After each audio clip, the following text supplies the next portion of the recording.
आज मैं आपको एक ऐसी कहानी सुनाने जा रहा हूं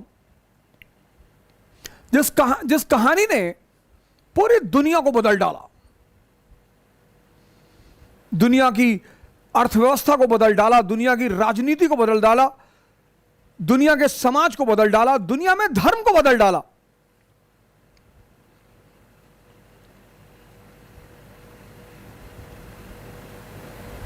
कौन सी क्रांति? औद्योगिक क्रांति, इंडस्ट्रियल रेवोल्यूशन। अब यह वर्ड बड़ा प्यारा है, रेवोल्यूशन, क्रांति। बहुत सारे लोग कहते हैं भारत में क्रांति क्यों नहीं हुई?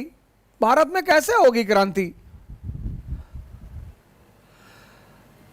क्रांति करने के लिए एक जिंदा दिमाग चाहिए, जिंदा।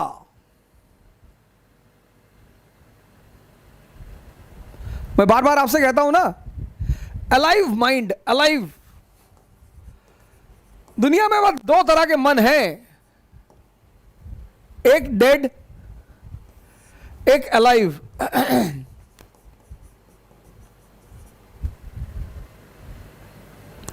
दुनिया में दो तरह के मन हैं, एक डेड है, आपको लगेगा जिंदा है, जी रहे हैं, लेकिन उस मानव जीवन का कोई उद्देश्य नहीं है, उद्देश्य विहीन।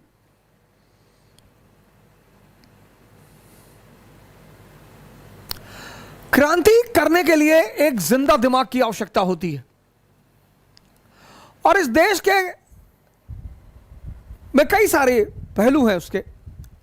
एक तो इस देश ने व्यक्तिगत क्रांति, इंडिविजुअल रेवोल्यूशन पे बड़ा बल दिया, बहुत। उसी को अंग्रेजों ने कहा कि इस देश के लोग सिर्फ भगवान की चिंता करते हैं। ऐसा नहीं है सर। लेकिन जब भी कोई बड़ा सिद्धांत किसी को पता चल जाता है तो वो छोटे मोटे सिद्धांतों पर ध्यान नहीं देता। जैसे मेरे वेस्ट में बड़े सारे फ्रेंड्स हैं, तो वो कहते हैं कि तुम्हारे पास रोल्स रॉयस नहीं है, तुम्हारे पास चार्टर प्लेन्स नहीं है, हवाई में हमारे ऐसा कोई घर नहीं है हवाई अमेरिका में जिनके पास चार्टर्ड हेलीकॉप्टर्स ना हो। मेरे एक फ्रेंड हैं, यूएस में रहते हैं, तो कभी कभी मुझे बड़ी अमेरिका है, तो हिंदुस्तान से ही वहां सेटल हो गए हैं, भगोड़े हैं, बड़ा अमेरिका की बड़ी तारीफ करते हैं कि तुम क्या जानो लाइफ क्या होती है, तुम क्या जानो कि एंजॉयमेंट किसे कहते हैं। मैंने कहा ये बात तो है, मैं क्या जानूं, कुछ 2-4 अरब रुपए भिजवा दो तो मैं भी जानूं। उसकी एक वजह है, वो अच्छी भी है, कुछ हद तक बाधा भी पहुंचाती है। जब भी दुनिया में किसी को कोई बड़ा सिद्धांत मिल जाता है, बड़ा, भारत को एक सिद्धांत मिल गया इंडिविजुअल रेवोल्यूशन का। यह भारत की एक बहुत बड़ी बात रही, व्यक्तिगत क्रांति, व्यक्तिगत। इसीलिए भारत में व्यक्तिगत स्तर पर क्रांतियां होती रहीं। राजा जनक, बुद्ध, महावीर से लेकर सदगुरु,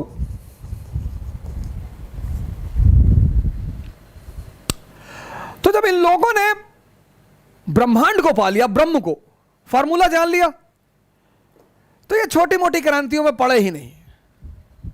तो इस देश का मन ही नहीं गया। जैसे इस देश में जब लिट्टन का शासनकाल था, लॉर्ड लिट्टन, तो उसने एक रिपोर्ट भेजी ब्रिटेन के पार्लियामेंट को। उसने उस रिपोर्ट में लिखा कि भारत का जो अपर कास्ट है और खासकर ब्राह्मण जो हैं, ये आक्रांता कोई भी रहा हो, इनका दबदबा कभी कम नहीं हुआ। वो चाहे तुर्क आए हो, चाहे मुगल आए हो, चाहे शक आए हो, चाहे कुषाण आए हो, उसके एक वजह है, इनका दबदबा कभी कम नहीं हुआ। और उसकी वजह क्या है? शिक्षा पर बल, एजुकेशन।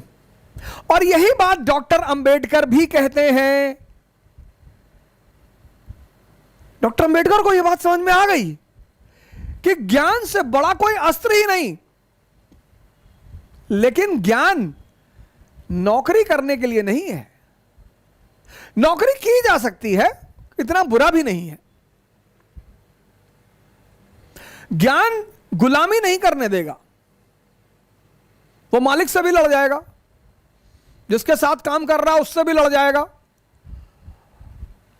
जहां भी क्षमता है, आज लोग नौकरियां नहीं कर रहे हैं, गुलामी कर रहे हैं।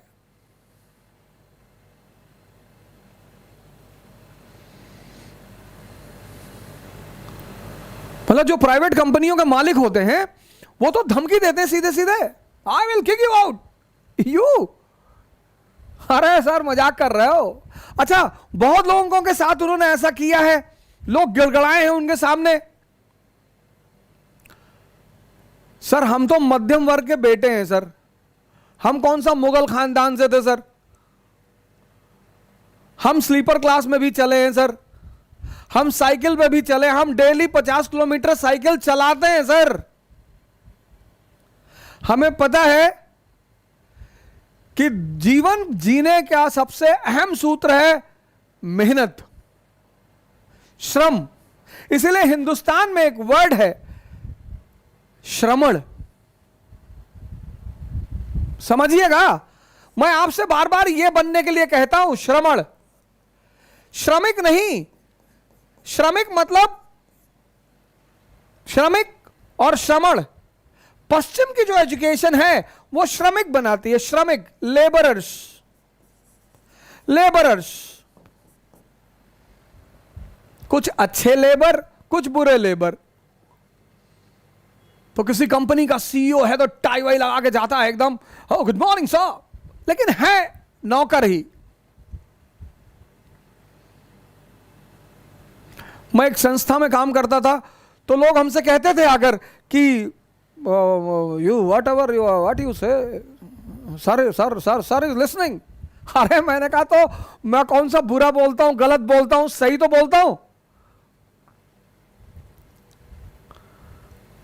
बोले नहीं नहीं आप ऐसे नहीं कह सकते हैं, और सर तक सारी खबर पहुंच रही। मैंने कहा उतनी पहुंचती है जितना मैं चाहता हूं उन तक पहुंचे। इतिहास ने मुझे बहुत कुछ सिखाया, और उसमें एक चीज यह सिखाया कि बड़ों से लड़ते रहो और छोटों को गले लगा लो।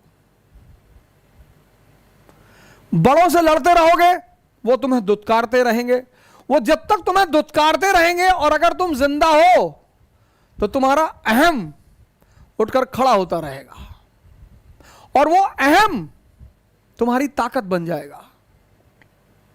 जब तुम चाटुकारिता करते हो तो तुम बने तो रहते हो लेकिन खत्म हो जाते हो।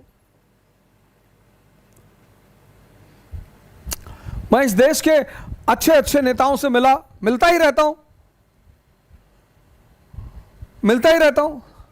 पर मैं उनसे कभी यह बात नहीं कहता कि अरे आप बड़े महान लीडर ना मुझे कुछ जो कहना है वो मैं कहता हूं। मैं तो चाहता हूं तुम भगाओ मुझे। जब तक बेइज्जती नहीं होगी और अगर तुम जिंदा हो तब तक आग नहीं पैदा होगी। चाणक्य को ले लो, गांधी को ले लो, अंबेडकर को ले लो,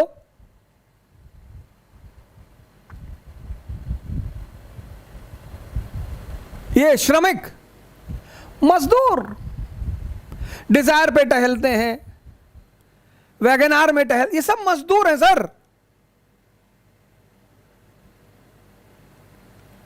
अपवाद यहां भी हो सकते हैं।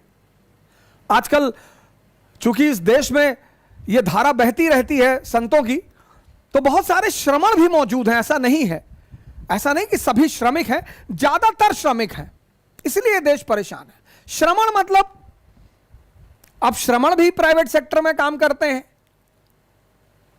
वो टाई तो लगाएगा, सूट तो लगाएगा, लेकिन सर उसे जो बात गलत लगेगी उस गलत को वो कहेगा। अंतर क्या है दोनों में, श्रमिक में और श्रमण में? फिर क्या हुआ, इस देश के विद्वानों ने कहा श्रमण मतलब सन्यासी। नो, श्रमिक मतलब जो बेहोश होकर काम कर रहा है, मजदूर, मकान का मजाने वाला मजदूर, दुखी है, काम कर रहा है, अपने काम में आनंद नहीं ले रहा है, मजबूरी है इसलिए कर रहा है। जिस किसी भी कार्य में तुम आनंद लेना शुरू करोगे, किसी भी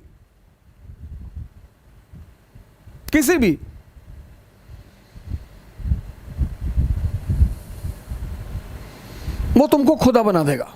सूत्र है सर, ये किसी भी काम में कोई भी पैरामीटर यही है।